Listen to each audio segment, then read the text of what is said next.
Nik uste dut, gero eta aukera gehiago ematen ditugula arteari. Maristak Bilbao. Baditugu ekintza ezberdinak eta gure klaseetan bai saiatzen gara beste ikuspuntu batetik ikusten gauzak. Arteak aukera bat ematen dizu. Eta aukera hori da beste ikuspuntu batetik mundua ikustea. Bigarren hezkuntzan, batxilergoan badaukagu hor adibidez Artes Blai.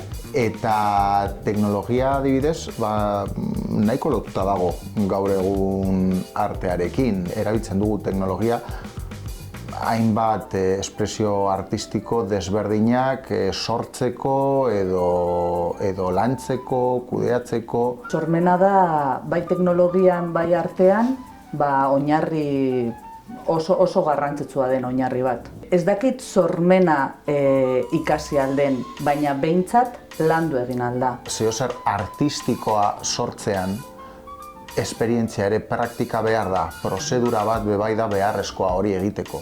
Orduan, agian pertsona batek trebetasun handiagoa eduki aldu artea sortzen, baina praktika ez badago, trebetasun hori ez duzu landuko, zure potentziala ez duzu hobetuko. Gure ikastetxean gaude musika arloa edo pizkat aldatzeko pentsamenduarekin. Laster sortuko dute beste instrumentu bat, ez? Bai, adibidez, orain arte normalean ikastetxetan beti txirularekin egon gara lanean ikasleekin, baina aurten ukelelea hasiko dira jotzen, eta nire ustez da apostu polita. Bai, soka instrumentu bat ikasiko dute bai, eta niretzat hori pentsatzea bakarrik oso garrantzitsua. Bai, niri asko gustatzen zait.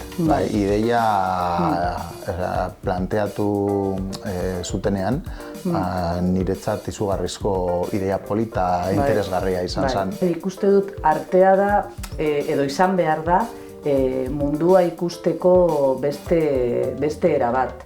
Eta hori ahalik eta zabalagoa bada, askoz hobeto. Eta kasu honetan, ukelelearekin gertatuko dena, edo pentsatzen duguna gertatuko dena, hori izango da, ez? Beste aukera bat emango dizute, beste lenguaia ikasteko, ez dakit. Maristak Bilbao niretzat, ziur nago esan dugula behin baino gehiagotan, baina gure bigarren etxea da.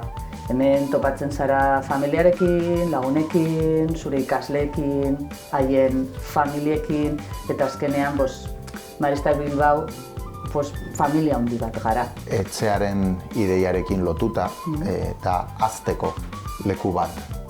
Hemen gure ikasleak hazten dira, eta uste dut geuk ere pertsona moduan hazten garela.